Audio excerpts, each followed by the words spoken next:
What's up to you mga kamanong?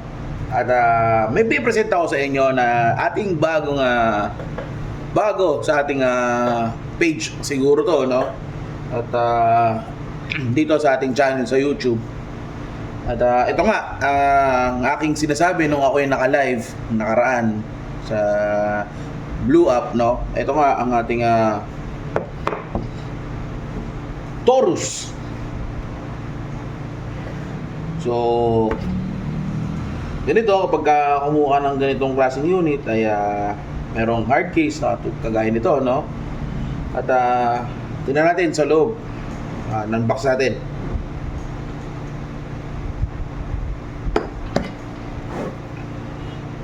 Ay, grabe. Ganda.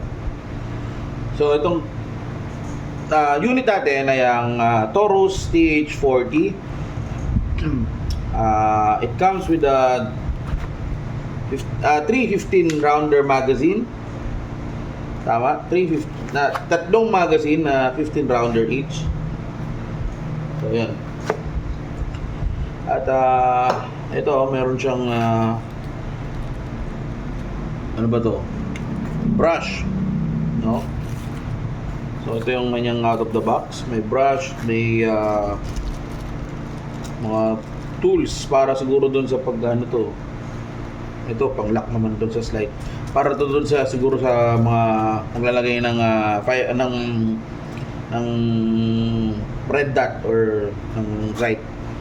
And meron din siyang kasamang ano to? Back strap. Okay, back strap. And speed loader, syempre. Galing na ngayon may speed loader. So, ayan yung nasa box. Ang kanyang magazine ay gawa ng Mecgar. Ang Mecgar ay isa sa most trusted na manufacturer ng magazine. Made yan from Italy. So, dito sa kabila, dito yung siguro ito plastic nung unit natin. Tapos ito, yung ating papers, no? So ayan. Hindi naman na kailangan yan. Okay na yan. Tignan natin. Ito yung manual. And ano ito isa. Ito yung manual. Ayan. Sabi na natin yan. Natin kailangan yan. Diretso tayo dito sa ating mismong unit. Taurus TH40. Siyempre, tingnan natin kung para check natin kung safe yung ating unit, no? Okay, safe naman. Hindi siya loaded. Okay. Ayun. So itong TH40 natin ay polymer yung kanyang body, and then metal yung slide. So maraming variant to. Minsan merong ibang kulay nitong body, tapos black yung slide, gano'n. Di ko lang sure kung yung slide merong available na parang ganito, parang chrome, no? Di ko sure. This unit is hammer fired. So makikita nyo ay may hammer dyan. Ito yung hammer. So ito yung pumapalo dun sa firing pin. And also meron siyang decocker. Check natin magazine. So hindi gumagana. Siguro pagka may bala, no? So may decocker siya. Tapos safety. Yun.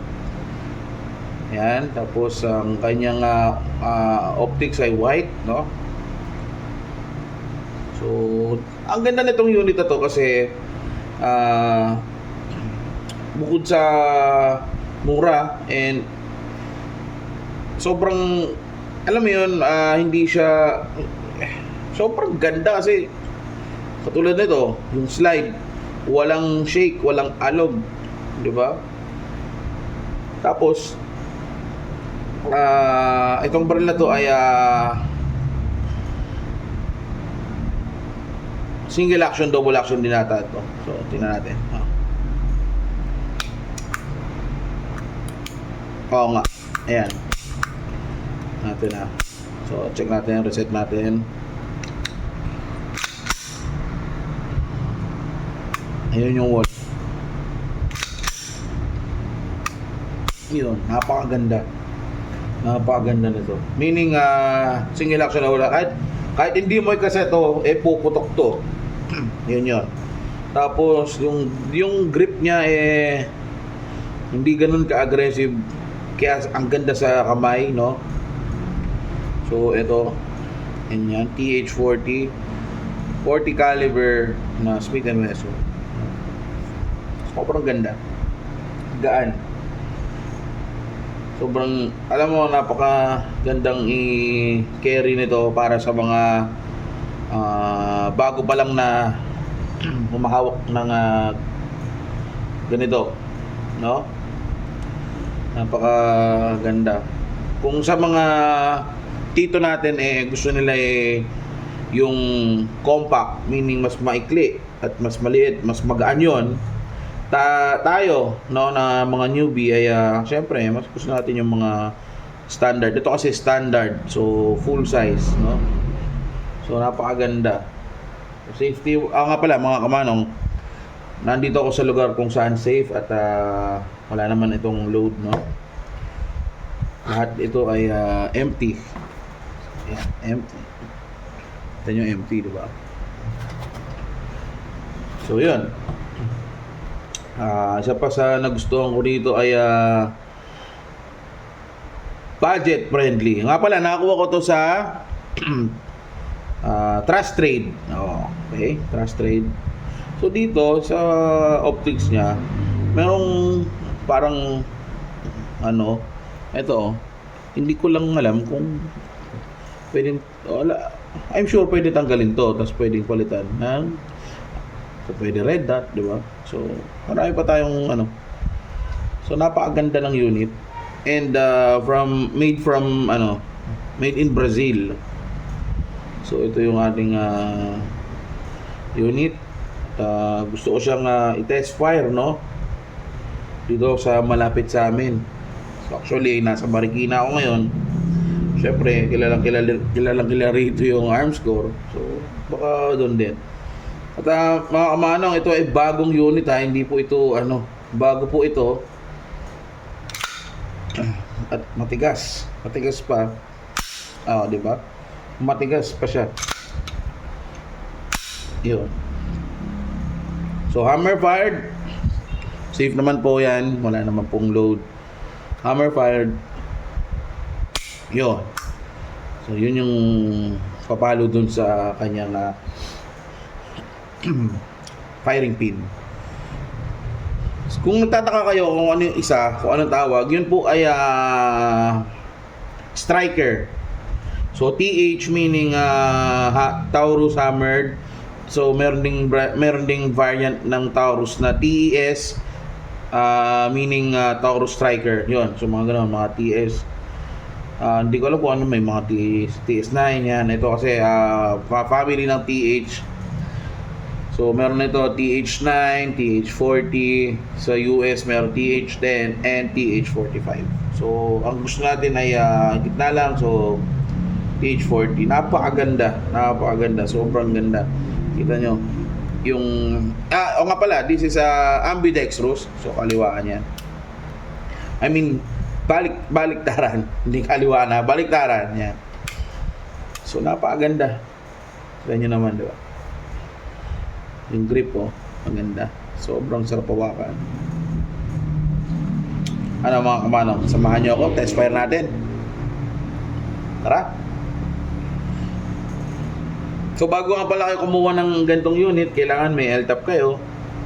Hindi ko na i-show dito sa LTAP, tapos register nyo yung firearm nyo. So kailangan ganon, may process, mahaba man, pero kailangan, kasi syempre titingnan ng ating kapulisan kung kayo po ba karapat dapat na humawak ng mga ganitong klaseng FA, no? Kung hindi naman sorry na lang.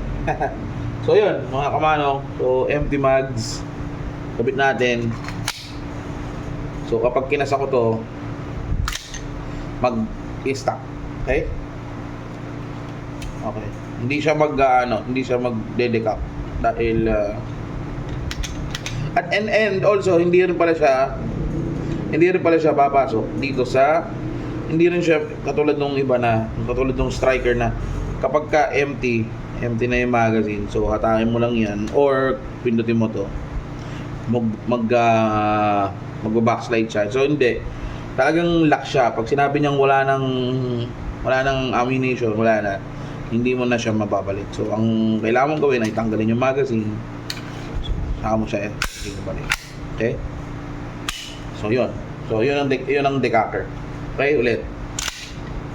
Wala nang bala, tanggalin ang magazine, ibalik yung slide, ibalik yung magazine, and para magamit natin yung decacker. So kung yan may bala, ready to fire, at kung yun nga ayaw mo, so pwede mo siyang i-decact. Ito, makita nyo.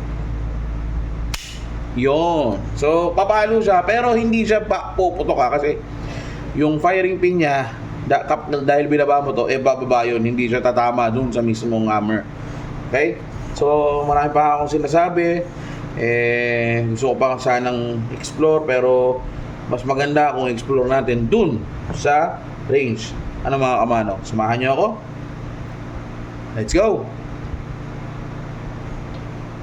So yan mga kamanong, ito nga yung ating unit, ang Taurus TH40. So testing natin, at first time ko na ito ipuputok, so wala nung nakuha natin to, no? Tara!